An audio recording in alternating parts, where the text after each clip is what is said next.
C'est quoi les besoins du monde par rapport à l'éducation?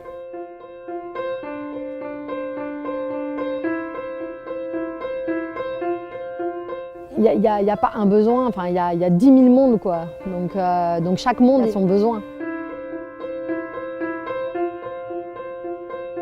Forcément, si le modèle de société qui est aujourd'hui promu, bon, par exemple comme par l'État français ou comme la plupart des puissances occidentales, c'est le modèle capitaliste, c'est le modèle basé sur l'exploitation des ressources, sur l'exploitation des humains, notamment ceux qui sont à l'autre bout de la planète et qu'on ne voit pas.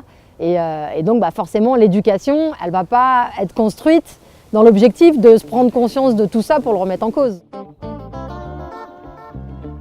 Le modèle éducatif, il est à l'image de la société.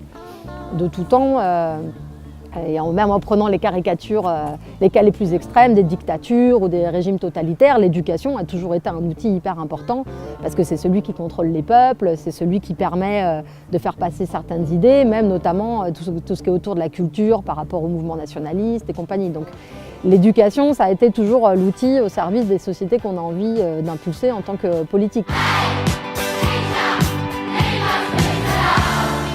Si je voyais un premier enjeu, ça serait d'abord que tout le monde ait accès à l'éducation, que tout le monde ait la chance d'aller à l'école et que les écoles elles aient les moyens de bien fonctionner dans tous les pays du monde.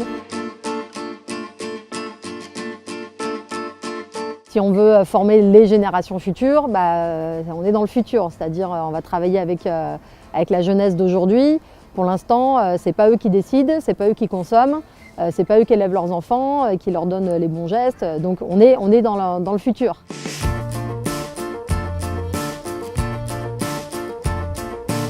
Au niveau des structures, en fait, on n'est pas tant que ça, hein, les acteurs de l'éducation, au développement durable, à la citoyenneté. Moi, je fais partie d'une ONG qui est à l'échelle nationale. Nous, on a la possibilité de voir un petit peu tous les partenaires qui existent. Donc, je me suis intéressée à ce que faisait Ygraine. Ils sont arrivés au bon moment aussi parce qu'ils étaient un petit peu en avance, c'est-à-dire au niveau des outils, par exemple. Ils étaient déjà dans le numérique, dans des outils de qualité, alors que les ONG, elles commençaient à se professionnaliser sur l'éducation.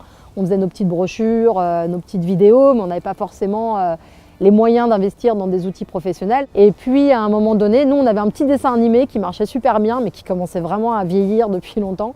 Et donc, on rêvait de faire un nouveau dessin animé. Du coup, on a fait appel à Ygraine tout de suite, puisqu'ils avaient cette compétence-là. Ygraine, c'est à l'origine 3 copains qui ne sont pas vraiment enchantés par l'avenir que leur propose la société. Après de nombreux voyages et expériences qui les ont rendus témoins de bon nombre d'absurdités à travers le monde, les inégalités entre les peuples, le pillage des ressources naturelles, le manque de solidarité, ils ont réfléchi pour proposer autre chose, créer de nouvelles sociétés plus solidaires et responsables. Et c'est par l'éducation qu'ils ont souhaité agir. Ainsi a germé Ygraine. Bonjour, je suis Julien Mast, le président de l'association Ygraine. Notre but, c'est de faire naître et grandir des initiatives responsables et solidaires. À partir de cette base-là, on a dit comment on peut faire pour que ça aille mieux, qu'est-ce que nous on peut mettre en œuvre. Les grands équilibres de notre planète sont menacés. Nous le savons tous, mais nous sommes souvent démunis devant la masse de problématiques qui s'imposent à nous. Il est temps aujourd'hui que la prise de conscience se matérialise par des actes individuels et collectifs. À Ygraine, on cherche à contribuer à la construction d'une société qui soit plus solidaire, plus durable, plus responsable. Et pour ça, le moyen d'action, celui qu'on a choisi, c'est l'éducation. Et on s'est dit, en fait, ce qu'il faut aujourd'hui, c'est créer une nouvelle éducation. Une éducation qui corresponde aux enjeux du XXIe siècle. Une éducation qui permette à chacun de s'émanciper, à chacun de comprendre les enjeux et les cultures de l'autre pour permettre de construire un autre monde. Et en fait, sans cette autre éducation, on est incapable de pouvoir imaginer le monde différemment. Parce que nous aspirons à orienter notre société vers un monde solidaire et responsable, et parce que nous pensons que la transition passe par une éducation permanente tout au long de la vie, nous mettons nos compétences à votre disposition pour réaliser des outils éducatifs. L'éducation pour Ygraine, c'est l'éducation à la pensée complexe. Quand Ygraine va éduquer ou faire de l'éducation au développement durable, il ne va pas dire « c'est ça qu'il y a à faire ». Il va dire « il y a ça qui existe, ça ce sont des faits, il y a tout ça qui peut être fait, il y a autre chose qui peut être fait et c'est à vous de choisir ». C'est de se dire d'abord on va informer les gens, sur cette base de informations on va leur montrer que c'est possible d'agir et ensuite on va leur donner l'opportunité de faire des choix en connaissance de cause. Ce qu'on veut dire c'est qu'il n'y a jamais de bien, il n'y a jamais de mal. Il y a des choix qui sont amenés à être faits en fonction de différentes responsabilités, en fonction de différents environnements. Et qu'en fait, c'est toi en tant qu'humain qui dois être en capacité de savoir quelles sont tes priorités par rapport à tes valeurs, par rapport aux valeurs collectives, individuelles, et savoir faire des choix. Et pour nous, l'éducation, c'est amener les gens à être en capacité de faire des choix éclairés. Pour en revenir donc, sur l'approche de la pensée complexe, l'idée d'Ygraine, c'est de prendre un premier axe, par exemple la consommation, l'alimentation, et à travers l'alimentation, questionner l'aspect environnemental avec l'utilisation de pesticides, d'engrais, les différents modes de production qui vont avoir un impact environnemental, mais également questionner les conditions de travail, par exemple quand on consomme des tomates qui viennent d'Espagne, ça peut avoir des impacts géopolitiques. En fait, par un axe, on traite différentes thématiques.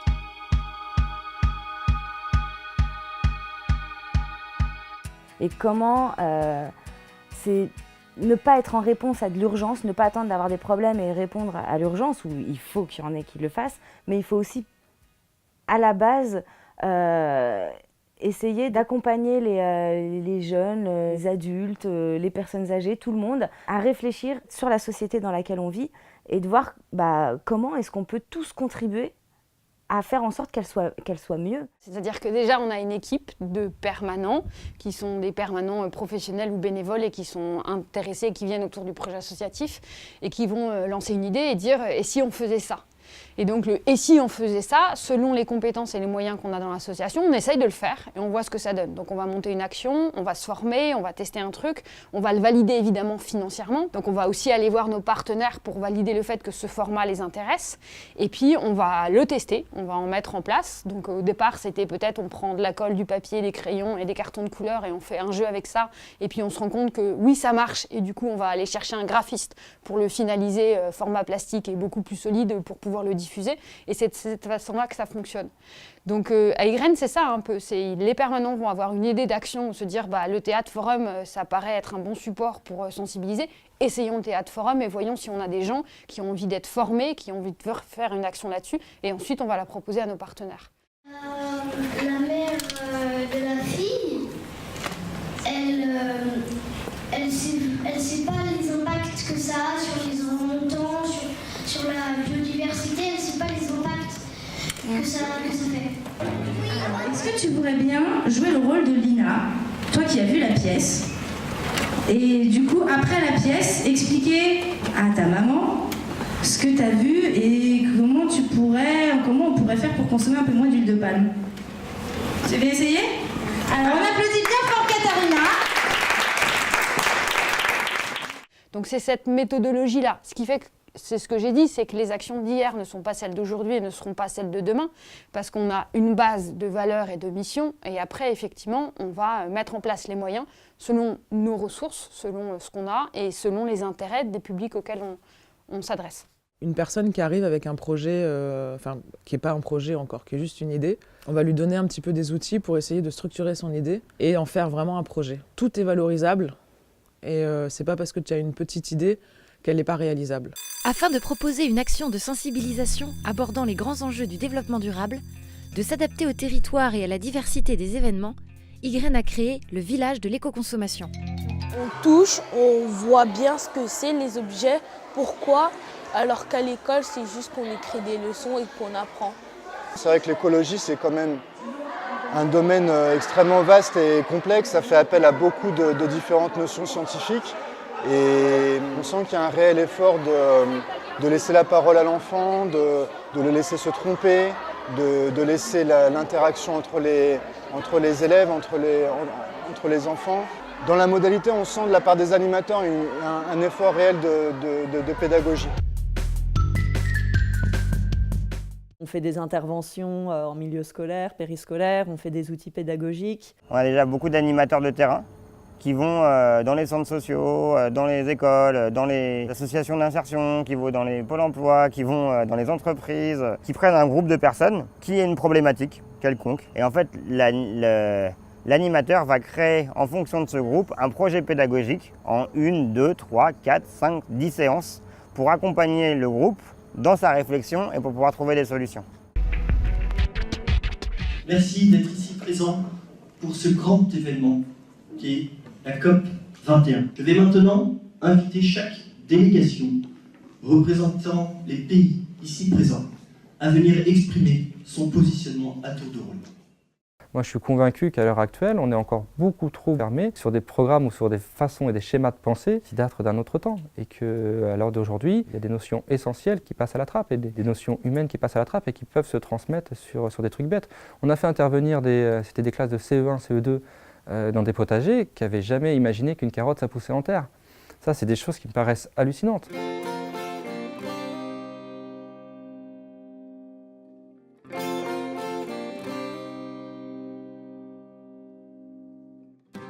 Le principe, c'est d'ouvrir des espaces d'expression, de parole, de réflexion, en fait, donc sur différentes thématiques pour que voilà, les gens puissent prendre leur place, trouver leur place dans la société, et peut-être reprendre leur rôle de citoyen.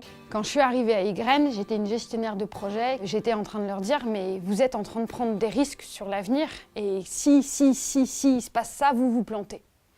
Et Ygraine disait, ouais, et alors ? Si il se passe ça, on va se planter. Mais en attendant, on aura fait travailler 14 personnes depuis 5 ans, on aura touché et on aura sensibilisé 500 personnes ou 5000 personnes et on aura fait toutes ces actions pendant 5 ans. On va se planter ou pas? Mais en attendant, on a fait tout ça. C'est une asso qui essaye de rendre possible les utopies.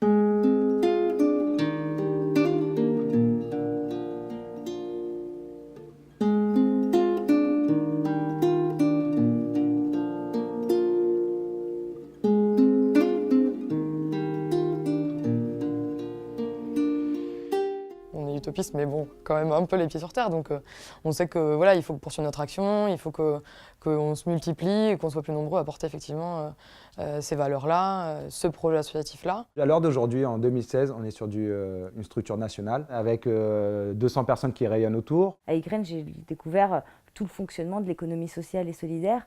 Et en fait, c'est du coup une envie vraiment forte de pouvoir le transmettre à d'autres pour dire voilà, on peut organiser le travail différemment. On voit qu'en les nourrissant, en faisant réfléchir ces personnes-là, en les accompagnant avec des jeux éducatifs, ça fait que nourrir en fait ces envies d'agir.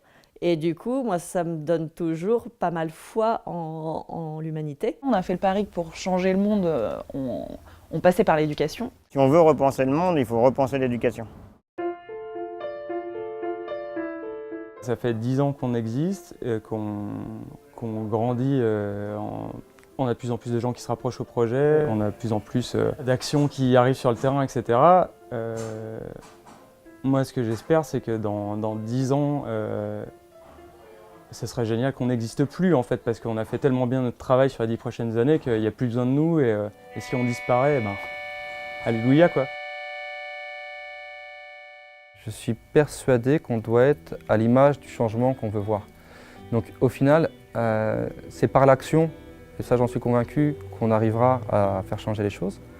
Je suis convaincu qu'on a notre part à faire et qu'en tant que consommateur, en tant que citoyen, qu'en tant que personnes vivant sur la planète, on a tous une part à apporter et je suis persuadé qu'en passant ce message, en éveillant davantage les consciences sur le fait que juste ta petite action multipliée par le nombre de personnes qu'on est apportera en fait un résultat. C'est là-dessus que se milite Ygraine, c'est là-dessus que travaille Ygraine et je suis convaincu et persuadé que c'est le message qu'il faut faire passer.